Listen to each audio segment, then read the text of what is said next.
Bonjour et bienvenue au Paris Image Submit, au Centre des Arts d'Enghien. Et nous avons aujourd'hui sur ce plateau 4 invités, parce qu'il y en a une mystère en interview. Et nous allons parler de la parité et les avancées dans l'industrie du VFX. Voilà. Je me présente, je suis Roxane Fechner, je travaille dans le cinéma depuis 27 ans. Ça fait 20 ans que je travaille dans les effets spéciaux. Je suis superviseuse et productrice d'effets visuels. Je travaillais 10 ans chez Éclair. Je suis partie monter Micros au Canada. J'ai quand même fait des films internationaux. Enfin voilà, j'ai traîné mes guêtres un peu partout. J'ai la chance aussi d'être trésorière de la VES, la Visual Effects Society, depuis le début de son petit... son entité en France. Et dernièrement, je suis aussi administratrice au César dans la nouvelle branche des effets visuels. Voilà, donc on est là et on s'amuse bien. Je te présente Catherine, on se connaît depuis quelques années, Catherine Constant-Grisolet, et je te laisse faire ta petite présentation. Alors, j'ai été directrice de post-production pendant très longtemps, j'ai fait des longs métrages, j'ai fait un peu de documentaires, tout archives, colorisées et sonorisées. Le premier sur la guerre de 14-18 pour France 2, c'était très amusant. Et j'ai fait aussi quelques films d'animation. Je suis aujourd'hui directrice de l'école LISA, animation et jeux vidéo, et dans laquelle nous avons une section VFX, et c'est pour cela que je suis là, et pour parler de la parité, qui est un sujet qui me tient à cœur depuis 33 ans. Alors, je te présente Aurélie, à ton tour. Donc, bonjour, je suis Aurélie Lajoux, je suis superviseuse des effets visuels à la Compagnie Générale des Effets Visuels depuis 6 ans, on va dire. J'ai travaillé avant dans plusieurs sociétés, dont Durand-Dubois, MacGuff Illumination, Digital District et Éclair. Et donc, je travaille depuis 20 ans dans les VFX. Voilà. Et à toi, Justine. Bonjour, je m'appelle Justine Penasotivet. Je travaille depuis une dizaine d'années dans le cinéma. J'ai fait beaucoup de tournages au début, à différents postes, au casting, à la mise en scène. Voilà. Et j'ai rejoint ensuite la production et la post-production. Et je travaille en post-production depuis quelques années. Et je suis productrice VFX chez Buff Company depuis 2 ans et demi. Voilà, donc il y a un beau panel de femmes dans cette industrie et on va se rendre compte après avec quelques chiffres qu'on n'est pas si nombreuses que ça. Pendant la préparation de cette table ronde, on a eu la chance d'être en contact avec Evelyne Lacqui du CNC, à qui on a demandé de nous mettre en contact avec une productrice qui a bénéficié du bonus de 15%. Le CNC a mis en place un bonus pour les tournages dont les chefs de poste sont paritaires. Et on a eu la chance donc je suis allée rencontrer Caroline Bonmarchand la semaine dernière chez elle pour l'interviewer. Donc si vous voulez bien, on va commencer avec son interview et ensuite on pourra comme ça débattre aussi des avancées du CNC sur le sujet de la parité. Voilà, ils sont très actifs. Voilà. Petite précision, pour ceux qui ne le savent pas, le CNC, c'est le Centre national de la cinématographie et de l'image animée. Donc, c'est vraiment pour nous plus important que tout le reste, puisque c'est eux qui nous aident à monter les films, qui nous soutiennent en donnant des subventions, mais aussi en nous accompagnant sur toutes les nouveautés, toutes les inventions qu'on peut mettre en place. Tu as raison de le préciser, ouais. Merci beaucoup. Ah, je t'en prie. Merci. Donc on peut passer la vidéo de Caroline si vous voulez bien. Merci. Bonjour Caroline. Bonjour. Auriez-vous la gentillesse de vous présenter s'il vous plaît? Oui, donc je suis Caroline Bonmarchand, je suis productrice et gérante de la société AVB Productions qui a été créée en 2002 et on produit depuis 2-3 ans à peu près 2 à 3 longs métrages par an. Vous avez un joli badge du collectif Merci. 50-50. Vous y collector. la première année, en effet. Et grâce à ce collectif, en fait, vous avez pu bénéficier via le CNC d'un bonus de 15% de soutien automatique qui est donné aux productions qui ont une équipe de chefs de poste paritaire. Oui, tout à fait. Bah oui, ce bonus a été mis en place après les premières assises organisées par 50-50. 50-50, en fait, au départ, c'était une dizaine de femmes réalisatrices, productrices qui ont décidé de mettre en place ce collectif. Qui a très très vite pris une ampleur assez folle, puisqu'en même pas un an, elles ont réussi à organiser cette montée des marches maintenant mondialement connue, qui représentait l'ensemble des films réalisés par des femmes qui avaient été présentés à Cannes. Et on se rendait compte de la différence de nombre. Et cette photo a fait en effet le tour du monde. Et voilà. Et de là, on a mis en place donc ces assises et à la suite de ces assises, ces mesures qui ont été accompagnées par le CNC, par le ministère de la Culture. Ouais. D'accord. Donc vous avez bénéficié donc sur 16 printemps, un film de Suzanne Lindon qui va, nous l'espérons tous, sortir prochainement dans les salles qui vont réouvrir. Nous le souhaitons tous aussi. Et voilà, on a parlé ensemble de l'équilibre qui résultait de cette équipe, de cette parité, en fait. En fait, parce que oui, c'est vrai qu'au départ, l'un des avantages principaux de 50-50, ça a été de mettre en lumière des chiffres, des études, et ça a été très important parce que c'était plus seulement des impressions. En fait, on a toutes pris conscience, tous et toutes pris conscience du déséquilibre qui existait. Et moi-même, c'est ce que je disais lors de ces premières assises au cours d'une table ronde, j'ai pris conscience de parfois des a priori un peu ridicules, notamment par exemple sur le choix des directrices de production, directeurs de production, où je me disais, prendre une femme, est-ce qu'elle va avoir assez de poignes, etc. Enfin, vraiment des a priori un peu débiles. Et voilà, donc j'ai un peu changé ma manière de faire. Maintenant, je travaille quasiment tout le temps avec des directrices de production. Et c'est vrai que notamment pour le film 16 printemps, ça a été le cas. Bon, d'abord, c'était une réalisatrice, une jeune réalisatrice. Et puis, moi, j'ai une productrice. Et puis, on a choisi cette directrice de production, Monica Mellet, qui, elle aussi, est très conscientisée. Et on a présenté à notre jeune réalisatrice pas mal de chefs de poste féminins, et ça a été féminine, et ça a été c'est comme ça qu'on est arrivé à cet équilibre. Mais ça n'a pas été forcément une volonté au départ, mais voilà, l'équilibre s'est trouvé. Juste aussi pour en venir à ça, il y a eu donc cette évolution, l'évolution aussi, on en parlait de la sororité en fait aussi entre femmes, et qu'on est beaucoup plus aidantes les unes avec les autres. Ça, c'est vrai que c'est quelque chose que le collectif m'a fait prendre dont le collectif m'a fait prendre conscience. Mais c'est vrai que moi, je suis entourée, je travaille seule, dans ma société, je produis seule, mais je suis entourée d'amies productrices dont je suis très proche et qui, au jour le jour, sont un soutien absolument quotidien. Marie-Ange Luciani, Judith Nora, et tant d'autres. C'est des gens, c'est des femmes que j'admire énormément et en qui j'ai entière confiance. C'est-à-dire, on n'est pas du tout dans un rapport de rivalité, peut-être contrairement à certains hommes dans nos métiers.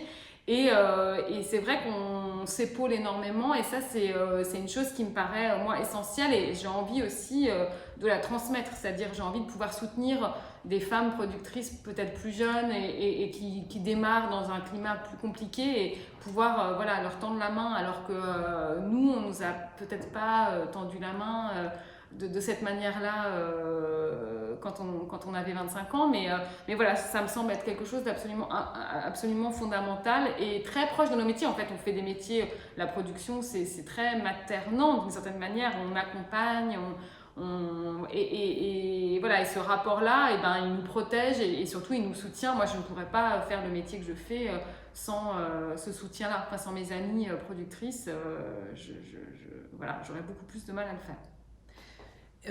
Pour finir aussi, je voulais féliciter et le collectif et la manière dont le CNC a emboîté le pas pour quelque chose qui est primordial aujourd'hui, c'est-à-dire l'obligation pour toute productrice et tout producteur de faire une formation auprès du CNC qui s'appelle « Prévenir et agir contre les violences sexistes et sexuelles ». Alors, je n'ai pas encore fait la formation, je l'ai fait au mois de mai. Toutes les sessions étaient complètes, mais c'est vrai que ça me semble absolument, oui, fondamental. Là aussi, 50-50 a pris conscience évidemment de cette nécessité après les propos d'Adèle Haenel, mais a tout de suite proposé des solutions concrètes. Et cette formation, elle me semble en effet essentielle. Et maintenant, je vois une vraie différence aujourd'hui sur les plateaux de tournage. On est beaucoup plus attentif, beaucoup plus sensible à ces questions-là, et c'est tant mieux. Mais je vous remercie beaucoup. Merci à vous. Au plaisir. Voilà, donc ce sont de vraies mesures qui sont mises en place par le CNC. Et d'ailleurs, grâce à ce collectif 50-50, je dois avouer avoir découvert beaucoup grâce à cette table ronde, parce que j'ai été moi-même surprise des chiffres et des découvertes, comme vous toutes en fait, parce qu'on s'est parlé préalablement au téléphone en se donnant en imaginant, et c'est vrai que ces chiffres sont criants en fait. Oui, c'est ça, c'est-à-dire que quand on s'est eu au téléphone, moi j'avais aucune idée de ces chiffres, et donc j'ai lu le rapport du CNC sur les femmes dans le cinéma en général et le rapport d'audience sur les femmes dans les VFX, et c'est vrai que quand on voit les chiffres, on n'imagine pas un seul instant que ça soit à ce point-là, qu'il y ait autant de différences de salaire, qu'il y ait autant de différences de représentativité aussi, qu'il y ait aussi peu de femmes cadres, c'est quand même des chiffres qui questionnent. Et sur la courbe des âges aussi, je trouve que c'est intéressant de voir comment les choses se stabilisent ou non pour les femmes qui rentrent dans les métiers techniques, parce que jusqu'à présent, il y avait beaucoup de femmes en production ou comme script ou assistante réal. Et aujourd'hui, en tout cas dans les écoles, on voit beaucoup de jeunes filles qui souhaitent devenir graphistes et donc qui s'orientent vers la technique. Et moi, ce qui m'a interpellée dans ces chiffres-là, c'est aussi le fait qu'à partir d'un certain âge, il y ait beaucoup moins de femmes. Donc, est-ce que c'est parce que c'est actuellement et qu'il y a moins de représentantes féminines dans les studios, ou est-ce qu'au bout d'un certain temps, elles changent de métier, elles évoluent dans les métiers, elles repassent en production, ou je ne sais pas, ça, j'ai pas l'analyse, peut-être que vous l'avez faite plus finement que moi, mais j'ai pas de réponse à ça. Je pense aussi qu'il y a une question de vie de famille qui rentre toujours en considération aussi. On l'a évoqué. Je sais que toi, tu as tous les chiffres aussi de tous tes départements. Oui, à peu près. Et qui correspondent en fait. Oui, c'est assez commun. Le CNC, aussi bien que le collectif 50-50, met en place et met à disposition des études. Vous aurez une bibliographie, peut-être quelques instants à l'image maintenant, et qu'on vous remettra, et qu'on vous remettra aussi en fin de conférence, parce que c'est vraiment essentiel, aussi bien les études prospectives du cinéma, de la parité dans le cinéma. Il y a une étude qui est plus spécifique sur les effets visuels. Dans le collectif 50-50, on va pouvoir retrouver aussi tout un tas de chiffres de choses qui sont faites à l'étranger, d'exemples. Vraiment, c'est passionnant, et on va retrouver des chartes, ils vont nous parler aussi de tous ces festivals qui agissent et réagissent à ce besoin. C'est vraiment, vraiment passionnant. Et donc, si par exemple, tu veux commencer avec les chiffres de Buff, par exemple. Ce qui est intéressant, c'est que j'ai l'impression qu'on assiste vraiment à une espèce de dualité, c'est-à-dire qu'il y a un système qui existe depuis un certain temps, qui est un petit peu la vieille école, avec des chiffres vraiment pour tout ce qui est technique, tous les postes techniques qui sont extrêmement masculins, et avec une représentation au poste à responsabilité qui est aussi très masculine. Et en même temps, on sent qu'il y a un changement qui s'amorce dans la mesure où pour toutes les premières strates, en fait, en tout cas en ce qui concerne les graphistes, tous les jeunes graphistes qui arrivent, on assiste de plus en plus à une mixité, à une parité, Et pour la strate au-dessus aussi, des graphistes qui ont déjà des niveaux mid un petit peu, on assiste aussi à davantage de femmes qui prennent des fonctions d'encadrement, des postes à responsabilité. Et du coup, je pense qu'il va falloir un petit peu de temps avant que les chiffres encore tout en haut de supervision puissent changer. Mais on voit déjà un petit peu un changement qui s'amorce et qui, j'espère, va pouvoir un petit peu refaçonner nos métiers et puis les chiffres et en particulier les fonctions d'encadrement et les postes à responsabilité et les postes très techniques, quoi. Mais cependant, tu m'as donné un chiffre qui m'a étonnée, et je suis ravie de l'avoir entendu, c'est que dans vos IT, donc les personnes qui sont techniques, vous êtes à 50-50. Oui, on est à 50-50. Et ça, c'est quand même assez incroyable. On le savait déjà, mais c'est vrai qu'à la production des effets visuels, il y a un petit peu plus de femmes. Là, tu m'as parlé de 60% contre 40 d'hommes. On est 60-40, on essaye aussi de respecter une certaine parité, mais c'est vrai que traditionnellement, comme on en parlait, les métiers de production, et comme elle le disait aussi justement, c'est traditionnellement plus féminin, quoi. Il y a aussi un côté materné et organisé qui se retrouve historiquement. Mise à contribution aussi. Oui, c'est très utile. Tu me parlais aussi, et du coup après on va pouvoir aussi en revenir à Catherine, c'est que vous avez des logiciels maison en fait chez Buff, vous travaillez avec vos propres outils. Je vais te laisser continuer. C'est ça. En fait, on travaille sur des logiciels propriétaires, ce qui fait que pour tous les jeunes artistes qui arrivent, il n'y a pas de possibilité de se former sur des tutoriels ou autrement qu'en étant vraiment formé chez nous. Donc, du coup, on organise des formations à la sortie des écoles où on fait passer des entretiens à de jeunes graphistes qu'on espère pouvoir intéresser et récupérer chez nous. Et justement, dans ces formations-là, on est sur quelque chose d'à peu près équilibré parce que sur la dernière formation et sur, je crois, de toute manière, les dernières, on était sur 40% de jeunes femmes et 60% de jeunes hommes. Donc, ça tend à s'équilibrer et c'est vraiment... c'est vraiment uniquement une sélection sur CV, sur entretien et sur les compétences en fait proprement dites. Donc je ne sais pas, peut-être qu'on assiste aussi au niveau des écoles à un plus grand équilibre qui se retrouve du coup dans les sociétés. À LISA, nous, on a 52% de filles. Donc, LISA, il y a de l'animation 2D, de l'animation 3D, de la 2D, 3D, des VFX et de jeux vidéo. Et même dans le jeu vidéo, il y a de plus en plus de filles. Et en VFX, on est plutôt encore sur, il y a 2 ans dont je peux parler là. En 3e année, ceux qui sortent, il y a 3/4 de garçons. Et en 2e année, il y a 40% de filles et 60% de garçons. Mais les filles qui sont là, en tout cas, elles sont vraiment orientées graphistes. Il y en a qui s'attaquent à Houdini, il y en a qui aiment beaucoup le compo.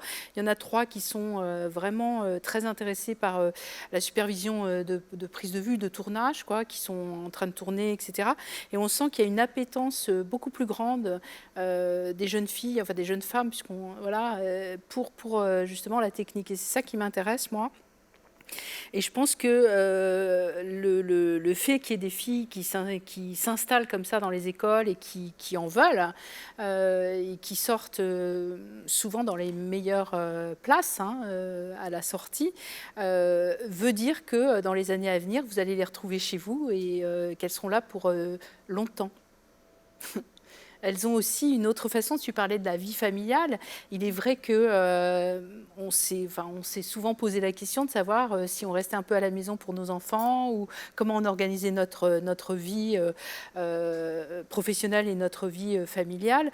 Et je pense qu'aujourd'hui, les garçons entendent quand même plus le fait qu'ils doivent partager les tâches ménagères ou les tâches familiales.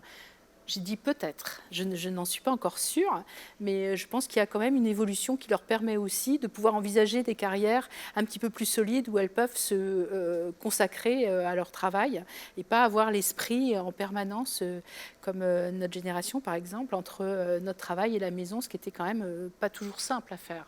Oui, j'ai posé la question au préalable et tu as accepté, comme Aurélie aussi. Nous sommes 4 femmes, dont 3 mamans. Toi, tu as 2 filles. Aurélie a Une fille. Une fille aussi de 14 ans. De 14 ans. Voilà. Toi, les tiennes sont plus grandes, Les miennes ont 32. 30 et 32 ans. Voilà. Donc, voilà. Moi, j'ai un beau jeune homme de 20 ans. Ouais. Voilà, et c'est vrai que c'est des métiers qui ont été plus que prenants. Enfin, Oui, parce que c'est ce qu'on dit à nos étudiants quand ils rentrent, c'est qu'on parle toujours de passion pour les métiers, etc. Mais c'est des vocations, moi, je dirais, parce que c'est au-delà de la passion. On peut faire quelque chose de manière passionnée, mais c'est souvent les hobbies. Là, il s'agit vraiment de tenir sur le long terme et d'envisager sa carrière professionnelle en travaillant tous les jours beaucoup, parce que ce sont des métiers d'une exigence folle et que dans les VFX, c'est beaucoup d'intermittence aussi, ce qui veut dire qu'il faut être disponible pour réagir du jour au lendemain si on vous propose du boulot. Et ça demande une organisation familiale assez précise. C'est le mot précisé, c'est tout à fait. Voilà, c'est ça. Oui, absolument.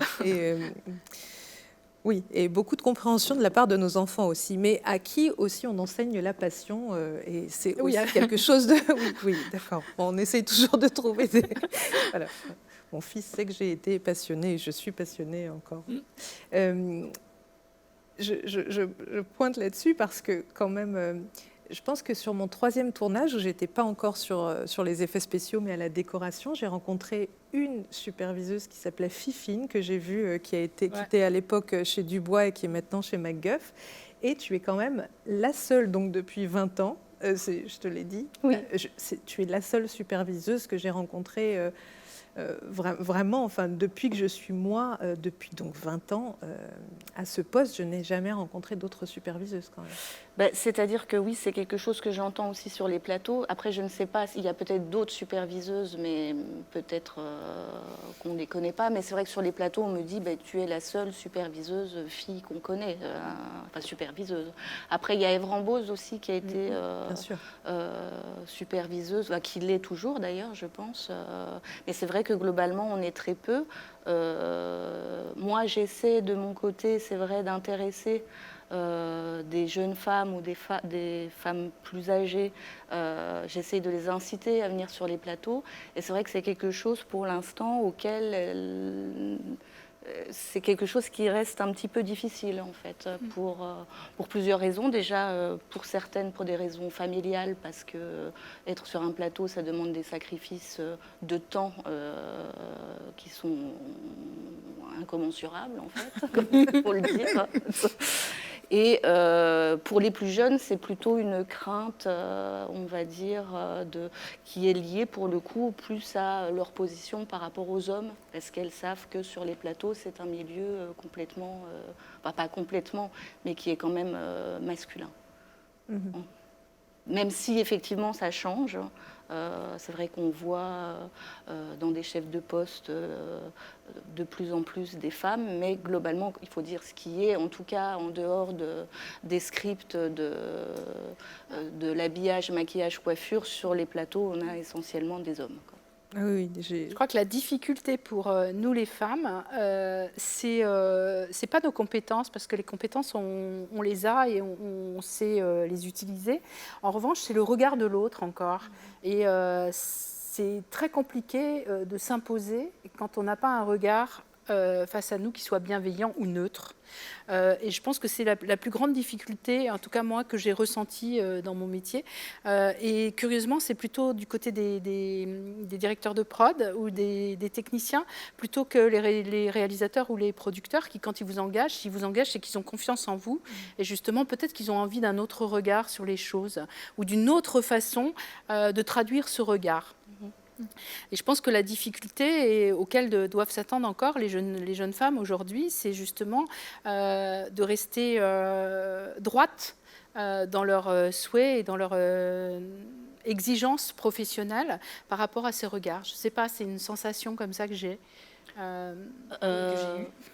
Oui, moi je la partage assez parce que par exemple de mon expérience personnelle, je peux peux pas dire que j'ai subi des pressions sur le plateau du fait que j'étais une femme plutôt qu'un homme, mais parce que soit je les ai aussi un petit peu ignorés. C'est-à-dire que ça passe aussi par... Ça, c'est très bien comme... Oui, bah oui. Voilà, parce que... Et je dirais c'est la même chose en post-production, c'est-à-dire que effectivement, je me suis remémorée pour cette table ronde ce qu'on avait pu me dire quand j'étais plus jeune, quand j'ai commencé, etc.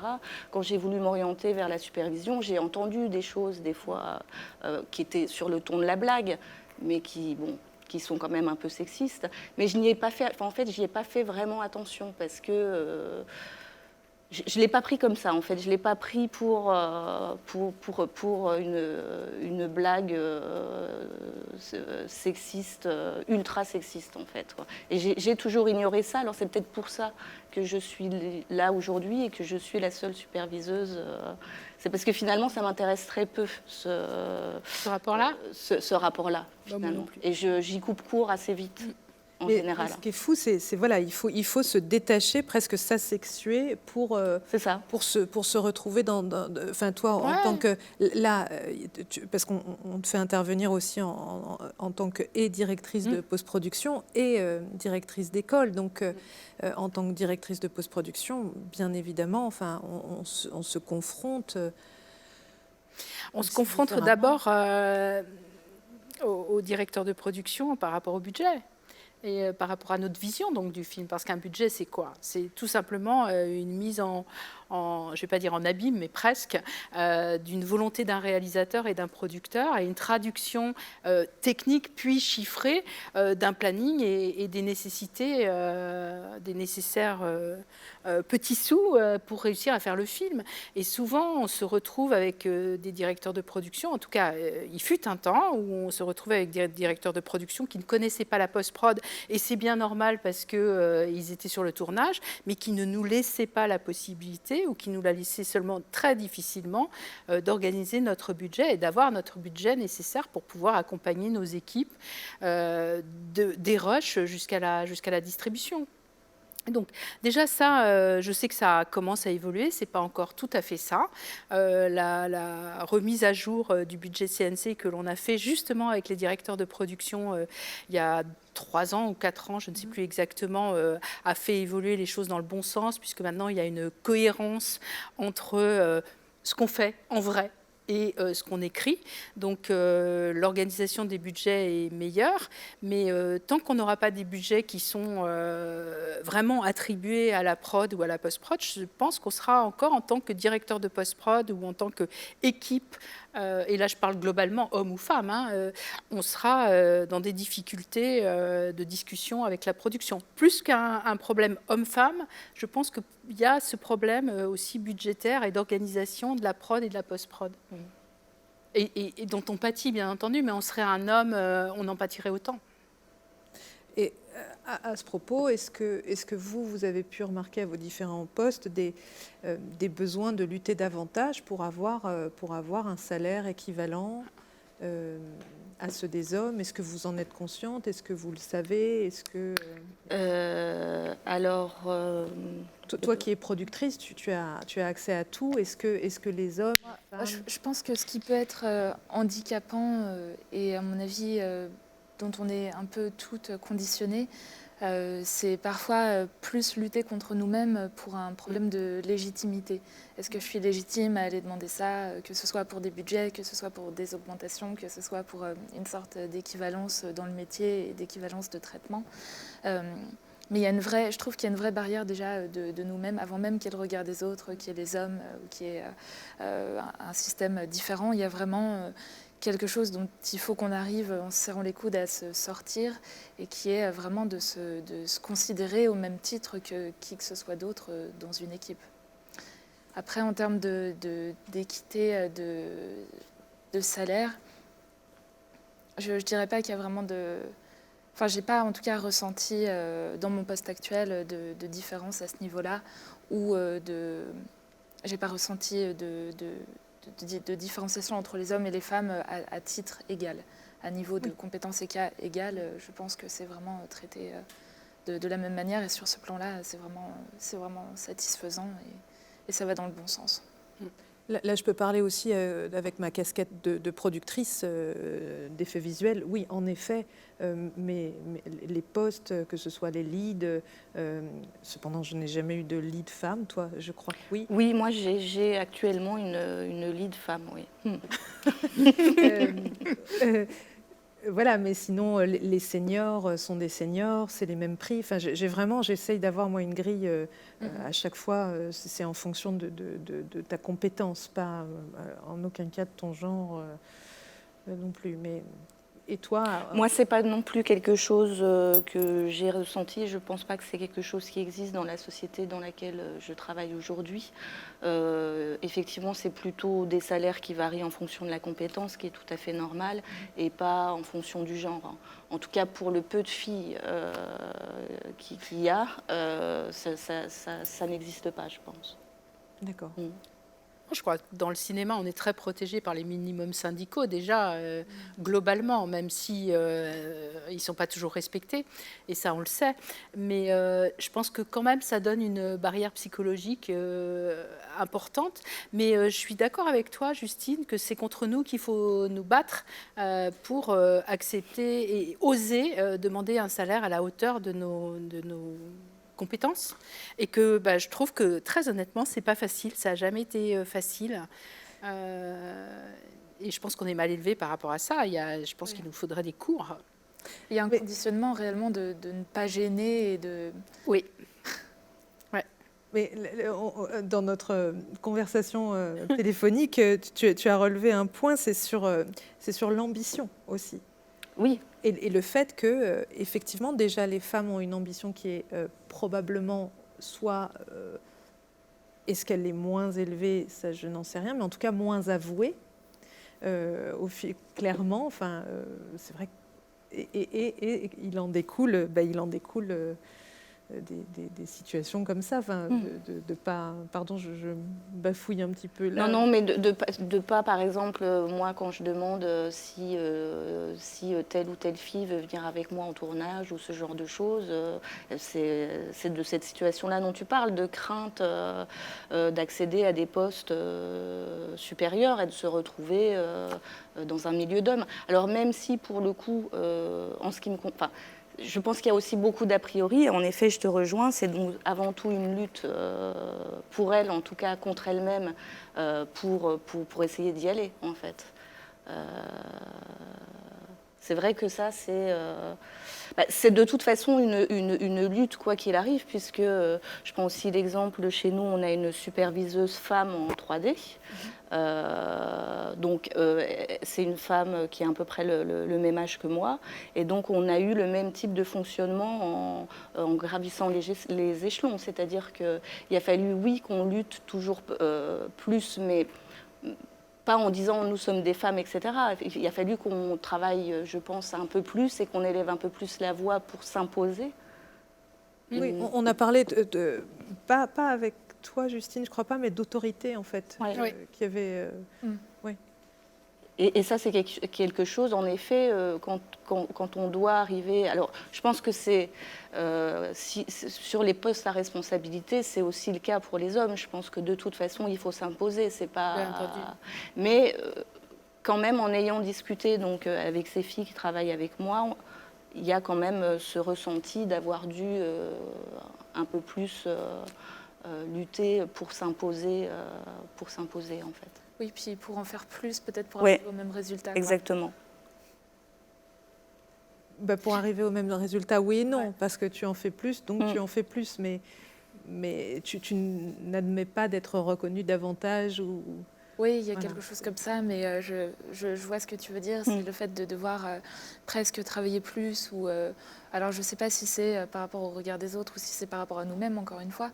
Mais en tout cas, de devoir en faire vraiment beaucoup pour soit arriver à un niveau de légitimité qui nous convient, soit arriver à prouver à tout le monde que finalement, on correspond à cette position ou à ce niveau de compétence, quoi. Mais encore une fois, c'est toujours une question de légitimité. C'est est-ce qu'on se sent légitime ou est-ce que les autres nous sentent légitimes? Donc c'est cette difficulté qu'on a encore, je pense, et que j'aimerais bien ne pas transmettre aux jeunes femmes qui sont là. C'est-à-dire, au contraire, leur faire comprendre que leur vie, elles peuvent la mener comme elles le souhaitent et que c'est pas parce qu'elles ont 20 ans que tout est déterminé, que le chemin il est long et qu'elles vont pouvoir évoluer en fonction de leur vie, de leurs équilibres personnels, etc. Parce que je pense que c'est aussi important de le dire et qu'on a des choix et que être femme c'est quand même une chance, moi je trouve, pour plein de raisons que c'est pas là qu'on va en débattre, mais justement il faut mettre tout ça dans notre escarcelle et travailler avec toute cette chance et toutes ces possibilités, toute cette évolution possible au fil de notre carrière. On n'est pas forcément, moi j'avais pas forcément envie au tout début de ma carrière voilà, de faire de la direction de post-prod ou des choses comme ça. J'ai pris le temps aussi de m'occuper un peu de mes enfants parce que c'était un choix. J'ai eu la chance d'avoir un mari qui a accepté de travailler beaucoup pendant ce moment-là pour que je puisse rester un peu à la maison. Après j'ai repris, j'ai monté des films annonces et après j'ai décidé de faire de la post-prod. Et quand mes filles ont grandi, je me suis sentie des ailes parce que tout à coup ça faisait longtemps que je bossais moins, enfin longtemps, quelques années, pas tant que ça, mais du coup j'ai redécidé en fait du chemin de ma vie. Et je pense que ça c'est aussi une chance qu'on a et qu'il faut en profiter, mais il faut le dire. La notion de formation et d'information est capitale, je pense, dans l'avancée de la parité. Bien entendu. Ça me semble vraiment fondamental, que ce soit dans les écoles, que ce soit sur les tournages ou dans la production via la formation du CNC, c'est vraiment... oui, je pense qu'il faut en passer par là, vraiment. Et ça serait intéressant effectivement d'avoir une confrontation avec les jeunes femmes qui sont à l'école et comment elles envisagent, elles, on le fait, mais pas suffisamment. Je pense que ça doit être quelque chose qui doit être régulier pour que ça marque les esprits, ou en tout cas que ça soit intégré dans leur façon de penser. Oui, parce qu'on en parlait aussi ensemble sur le fait que toi, tu avais quand même des difficultés à trouver des intervenantes. En fait. Il y a moins de possibilités de trouver des intervenantes que des intervenants. Ça dépend des spécialités. On a des intervenantes femmes dans l'école et bien entendu, on tient à avoir le plus possible la parité. Malgré tout, en VFX, par exemple, il y a pour l'instant plus d'hommes que de femmes qui donnent des cours. Mais ça évoluera. Hein. Et puis, c'est aussi tout simplement parce que quand on cherche des enseignants, on a une idée d'une ligne pédagogique et on a tendance à aller chercher vers les gens qu'on connaît et qui rentreront dans cette ligne pédagogique qu'on a écrite. On n'invente pas les choses comme ça du jour au lendemain. Et donc, moi, je m'appuie et sur mes connaissances et sur les connaissances des gens que j'ai rencontrés dans la profession et que je respecte pour leurs compétences, hommes ou femmes. Et c'est vers eux, évidemment, que je vais me tourner pour leur proposer de donner des cours ou d'accompagner les étudiants, etc. etc. Donc, il y a des choses qui ne peuvent pas évoluer du jour au lendemain, mais qui vont évoluer au fur et à mesure des gens qu'on rencontre dans la profession. En tout cas, pour une école, c'est important. Et bien entendu, c'est rester au jour le jour lié avec la profession. Et comme il y a de plus en plus de femmes, eh bien, elles vont arriver pour donner des cours. C'est tout. Je vais parler d'un petit détail moi, qui m'a surpris et auquel j'ai été sensible en fait ces derniers mois, années, où justement la parité commence à être très en vogue et puis politiquement correcte, et puis même cette conférence en est la preuve. Et à un moment donné, du coup, je me suis questionnée à nouveau, alors que j'avais enfin atteint, au bout de 27 ans de tournage, ma petite légitimité. Je me questionne maintenant si mes invitations à ce genre d'événement, ou par exemple être membre des Césars et administratrice, sont dues au fait que je sois une femme. Et ça m'a questionnée sur... ça m'a remis en perspective, en fait, cette notion, cette conscience... Et presque un peu déstabilisée avant probablement de m'ancrer davantage. Mais il y a un petit passage comme ça qui, je ne sais pas pour vous, mais qui m'a questionnée à ce moment-là, en fait. Oui, mais moi, je me suis questionnée aussi sur le titre de la table ronde. C'est-à-dire, je me suis dit, est-ce qu'on a vraiment besoin de faire ça ? On en est et c'est en consultant les chiffres... on a besoin de faire oui, ça. Effectivement, on a besoin de faire cette table ronde. Oui, et de la même manière, en fait, ce choix aussi d'avoir des femmes sur ce plateau-là parlant de la parité dans le monde des effets visuels, oui, c'est possible parce qu'on est suffisamment, enfin on n'est pas suffisamment, mais en tout cas on est là. On a envie que ça perdure et d'être de plus en plus nombreuses. Mais Oui.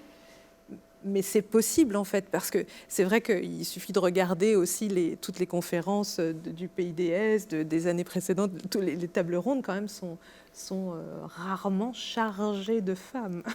Oui, rarement.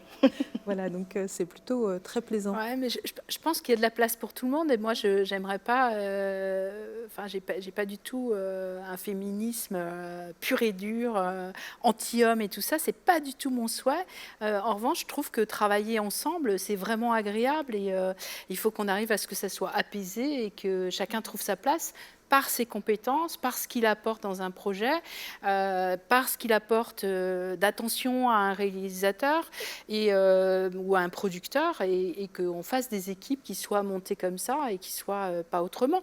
Je pense que c'est déjà quand même assez le cas. Alors après, il faut qu'il y ait suffisamment de femmes qui se présentent, qui soient là, pour que ça soit réellement possible, parce que sans ça, on ira toujours picorer du côté du genre masculin. C'est clair et net. Oui, moi je trouve ça très intéressant, la direction que ça prend aussi. J'ai l'impression qu'il y a, justement, t'en parlais, vraiment une sororité qui s'est installée. Et en comparant avec, bon alors du coup c'était pas dans les effets spéciaux, mais à la relation qu'on pouvait avoir avec les autres femmes en remontant quelques années en arrière, j'avais l'impression, et moi la première, je trouvais ça plus simple de travailler avec des hommes, parce que quelque part, il n'y avait pas de... en travaillant avec des femmes, j'avais l'impression qu'il y avait une compétition qui était vraiment très importante, comme si finalement il n'y avait pas suffisamment de place pour chacune d'entre nous, et que l'ambition d'une femme allait manger l'espace d'une autre, en fait, qui avait déjà réussi, ou quelque chose comme ça. Et j'ai l'impression que maintenant, ça a vraiment changé, et qu'on est déjà beaucoup plus avec le collectif 50-50, avec les différentes associations, oui, dont tu fais partie tables aussi. rondes. Oui. J'ai l'impression qu'il y a beaucoup plus de bienveillance, d'entraide, et que du coup ça va peut-être permettre aussi de faire de la place et d'avoir surtout un autre regard, et peut-être quelque chose de plus accueillant pour les jeunes femmes qui vont rejoindre cette profession et ce métier. Je pense que c'est important, et dans une école, en tout cas à l'ISA, c'est quelque chose qui est très très important pour nous et pour l'équipe, que ce soit de l'administration ou l'équipe pédagogique. C'est justement cette éthique personnelle et professionnelle qu'on peut avoir, qui permet à la fois de lier les compétences métiers et une façon de se tenir et une façon d'aller vers l'autre dans le collectif, de travailler ensemble, etc. Je pense que ce respect mutuel qu'on doit intégrer dès l'école, parce que sur les projets, on voit bien, il y a des moments de tension très forte entre les étudiants et les étudiantes. On doit les amener à apprendre à travailler ensemble. Et donc, quand ils arrivent dans les studios avec vous, ils aient déjà ces us et coutumes qu'on n'est pas là en compétition, mais on est là en collaboration. Et ça, c'est quelque chose qui est très, très important pour moi. Enfin, ça a été vraiment important toute ma vie professionnelle. Et ça l'est encore plus aujourd'hui. C'est peut-être une des raisons pour laquelle on a beaucoup de filles à l'ISA. C'est peut-être cette bienveillance et cette attention qu'on a à l'être humain dans sa globalité qui peut jouer pour le recrutement ou les admissions des étudiants. Mais étudiantes aussi. Oui, et on en parlait avec Caroline Beaumarchand sur l'équilibre que ça génère dans une équipe, en fait. C'est vrai que s'instaure quelque chose qui est apaisé, qui est équilibré, où il y a effectivement, on ne sent pas de lutte de pouvoir, ou en tout cas différemment, probablement. Enfin, ça existera beaucoup, souvent, tout le temps, je ne sais pas. mais c'est vrai que on a envie de tendre. Moi non plus, j'aime travailler avec des hommes, des femmes, j'aime les gens, donc en général. Mais c'est vrai que l'attention qu'on y porte en ce moment, moi, m'a passionnée. En fait, j'ai été ultra heureuse de comprendre plus en profondeur tous les tenants et aboutissants de la question. De la question, oui, tout simplement. Et j'ai donné une image un peu surprenante. Mon fils m'a questionné parce qu'il est en sciences politiques, donc son amoureuse aussi. Et donc, on a débattu un peu. Ils sont tout à fait ouverts. Ils ont 20 ans tous les deux. Et c'était passionnant aussi de l'entendre me dire, mais enfin, tu le sais, ça fait 27 ans que tu travailles dans le cinéma. Et j'ai eu cette image qui me disait, mais je travaillais je marchais dans une forêt de pins avec une seule essence. Et effectivement, je n'avais pas remarqué qu'il pouvait y avoir des hêtres, des bouleaux, des chênes, etc. Et c'était fou. Enfin, je suis vraiment ravie de m'éveiller, quitte à paraître arriérée, mais oui, je m'éveille à ce questionnement. Parce que probablement aussi avant, j'ai eu des années où j'avais le nez dans le guidon. Parce que dans nos métiers, je me suis vue tellement longtemps travailler 15, 18 heures, 6 jours, 7 jours. On le sait, quoi. C'est quand même... Donc peut-être tu n'as pas le temps de t'apercevoir de plein de choses. Et je ne sais pas si on n'a pas le temps de s'apercevoir ou si on a tendance à reproduire indéfiniment les choses parce que y a un certain confort quand même à le faire. Et donc, je pense que ce genre de table ronde est aussi amené pour nous repositionner et nous reposer les questions de comment on fait, comment on travaille, comment on choisit ses équipes, pourquoi on les choisit comme ça, quels sont les projets, etc. etc. C'est important. Je pense que c'est important. Oui, très important. Ouais. Mais de la même manière, je me suis questionnée aussi sur cette notion de quota qui est un levier, mais qui, on l'espère, ne sera pas une fin en soi, en fait, parce que les quotas, oui, sont importants, mais en fait, ce qu'on veut, c'est des gens heureux, compétents, épanouis dans leur travail, quoi. C'est ça qu'on veut dans nos équipes. Je pense pas qu'on soit... la parité, c'est bien, mais c'est peut-être qu'un passage, parce qu'on n'est pas obligé d'être 50-50 partout. Et je vois pas l'intérêt, très honnêtement. Je pense on peut être beaucoup de femmes sur un projet, et puis très peu sur un autre, sans que ça soit problématique. Je pense que chaque projet est différent et notre industrie, c'est quand même une industrie du prototype de luxe. Et je trouve ça génial pour ça, c'est qu'à chaque fois, on est obligé de se repositionner, de se reposer les questions par rapport à un projet. Et chaque équipe étant différente, parce que le projet est différent, je crois que il faut se sentir libre aussi par rapport à ça. Et peut-être qu'il faut, pendant un moment, parler de quotas, de parité, etc. Mais peut-être que... Et je suis assez d'accord avec toi, Roxane, j'aimerais bien que ça se passe naturellement, quoi. Oui, des fois, il faut un petit peu de bras de fer. Mais cependant, j'ai la chance d'être jury du PIDS de cette année et de voir, la qualité de ce qui est proposé dans les écoles, c'est vraiment formidable. Et dans les génériques, de voir, en effet, que, et quel que soit le style, en fait, même des choses où on a rigolé en disant ça doit être que des hommes. Non, pas du tout. C'est les femmes aussi. Et c'est génial de voir cette génération, en fait, agir de manière plus naturelle et qu'on n'ait plus besoin de faire... non, mais j'ai quelques chiffres qui sont... on va conclure dans pas très longtemps, mais bon, on se rappelle quand même qu'en 44, on a eu le droit de vote. On se rappelle qu'en 65, on a le droit de travailler sans demander à notre mari. On se rappelle aussi qu'en 72, c'est simplement la première loi sur l'égalité, il y a quand même deux, trois dates, quand on se les remet en tête, elles sont indécentes. Elles sont indécentes, voilà. Donc, on va conclure. Est-ce que vous voulez ajouter quelque chose? On a encore non, moi, je trouve que minutes. C'est intéressant tous les jours d'évoluer et de se battre en tant qu'être humain, avant même de se battre en tant que femme, pour qu'on ait des équipes et des films qui rayonnent, quoi. Oui, c'est ça. De beaux projets. Voilà. De beaux projets avec des belles personnes, avec des sensibilités différentes qui soient adaptées aussi. C'est ce qu'on recherche dans les équipes, en fait. Moi, je choisis mes équipes comme ça, en fonction des films. Je choisis les sensibilités qui vont bien s'adapter à ce projet-là. Donc, je ne fais pas une sélection genrée, je fais...